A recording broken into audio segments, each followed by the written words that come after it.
Bu surların dışındaki modern Suwon'u, işte o Samsung binalarını, Hyundai binalarını falan görünce, gökdelenleri görünce 1800'lerde Kore dünyaya kapalı bir gizli kutu aslında.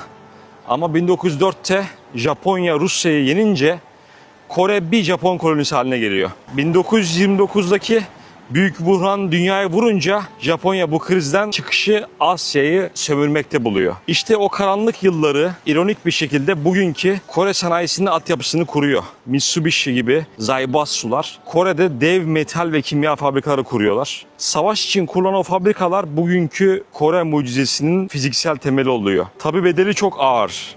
1940'larda Korece konuşmanın yasaklanması, zorla verilen Japon soyadları, o hüzünlü Comfort Woman hikayeleri, bugün Korelilerin Japonlara karşı neden bu kadar hırslı olduğunu anlamak için bu acı dolu geçmişi bilmek gerekiyor.